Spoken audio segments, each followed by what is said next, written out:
సింగరేణి టెండర్ల విషయంలో కావాలనే ప్రభుత్వంపై నిందలు మోపుతున్నారని డిప్యూటీ సీఎం భట్టి విక్రమార్క ఆరోపించారు.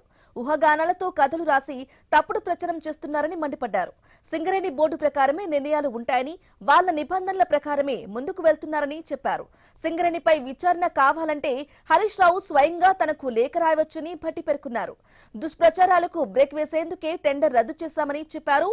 సృజన్ రెడ్డికి సీఎం రేవంత్ రెడ్డికి ఎలాంటి సంబంధం లేదన్నారు. వ్యక్తిగత అవసరాల కోసం రాష్ట్ర ప్రభుత్వం సింగరేణిపై విషం చిమ్మొద్దని భట్టి విక్రమార్క కోరారు. ముఖ్యమంత్రిగా ఈ ప్రజల యొక్క సంక్షేమాన్ని, పాలనని, ముఖ్యంగా సింగరేణి సంబంధించిన ఆస్తుల్ని కాపాడాల్సినటువంటి వ్యక్తిగా వీటన్నిటిని చూస్తూ ఉంటే ఏ రాబందులు, ఏ గద్దలు, ఏ దోపిడీదారుల ప్రయోజనాల కోసమో ఈ కథనాలన్నీ వస్తున్నట్టుగా కనిపిస్తూ ఉన్నాయి. చిన్నప్పుడు నేను ఎక్కడో వినేవాడిని, ఏ నినాదం వెనక ఎవరి ప్రయోజనాలు దాగి ఉన్నాయో అని. ఈ తొలి పలుకుల రాతల వెనక ఎవరి ప్రయోజనాలు దాగి ఉన్నాయో నాకు తెలియదు, కానీ ఈ రాష్ట్రానికి, సింగరేణికి నష్టం చేస్తున్నారన్న సంగతి మర్చిపోతూ ఉన్నారు. నాకు రాయండి, నేను అందుబాటులో ఉన్నా కదా, నాకు రాయండి, మీకేం కావాలో. మీరు వారికి లేఖ రాసి తెలంగాణని ఎందుకు ఇబ్బంది పెడతారు? నాకు రాయండి.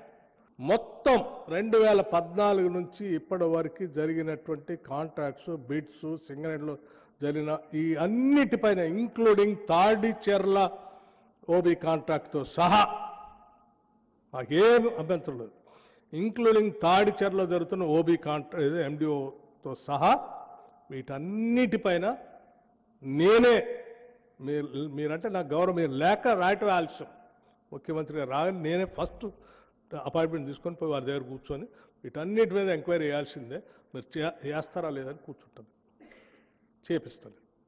వాళ్ళు నేను అడుగుతున్నాను, ఈ సుజన్ రెడ్డి ఎవరు? ఈ సుజన్ రెడ్డి ఎవరు? ఈ సుజన్ రెడ్డి ఆయన కంపెనీ సోదా కన్స్ట్రక్షన్స్ ప్రైవేట్ లిమిటెడ్. ఈ కంపెనీ ఎండి దీప్తి రెడ్డి, మాజీ టీఆర్ఎస్ ఎమ్మెల్యే కందాల ఉపేందర్ రెడ్డి గారు కుమార్తె. ఆమె భర్తే ఆయన అల్లుడే సుజన్ రెడ్డి. ఈ ఉపేందర్ రెడ్డి గారు నేను సిఎల్పి లీడర్గా ఉన్నప్పుడు నాతో పాటు కాంగ్రెస్ పార్టీలో 2018లో గెలిచి నాతో ఉండాల్సినటువంటి వ్యక్తిని మీరు ప్రలోభాలు చేర్చి మీ పార్టీలో చేర్చుకొని ఆ టెండర్ అని, ఈ టెండర్ అని, ఆ కాంట్రాక్ట్ అని ఆయన దేశపోయిన అల్లుడేనా? ఇప్పటికి కూడా ఉపేందర్ రెడ్డి గారు మీ దగ్గరే ఉన్నాడు. ముఖ్యమంత్రి రేవంత్ రెడ్డి గారికి ఏం సంబంధం అసలు? ఎట్లా అంటారు మీరు? 105 years నుంచి దాదాపు కొన్ని వేల మందికి ఉద్యోగ అవకాశాలు కల్పిస్తూ ఇటు రాష్ట్రానికి, కేంద్రానికి కూడా ఆస్తులను అందించడమే కాకుండా చాలా ట్రాన్స్పరెంట్గా వాళ్ళకు ఒక ప్రొసీజర్ ఉంది, ఆ ప్రొసీజర్ ప్రకారం పోతూ ఉన్నారు. ఆ ప్రొసీజర్లో నాకు కానీ, మంత్రిమండలి దృష్టికి కానీ, లేకపోతే ఇంకోళ్ళ దృష్టికి కానీ వచ్చే అసలు దీంట్లో విషయమే లేదు. ఈ కనీసం విషయ పరిజ్ఞానం కొద్దిగా ఉన్నా, ఇంగిత జ్ఞానం ఉన్నా ఎవరైనా ఇది అర్థమైతే రాయరు. హరీష్ రావు గారు లేఖ రాయటం మంచిదైంది, కిషన్ రెడ్డి గారు ఎంక్వైరీ చేయటం కూడా మంచిదే. కిషన్ రెడ్డి గారిని నేను ఇప్పటికి కూడా I welcome his gesture. Examine చేయండి, మీరు చేయాలి, రాష్ట్ర ప్రజలకి, దేశానికి కూడా తెలియాలి.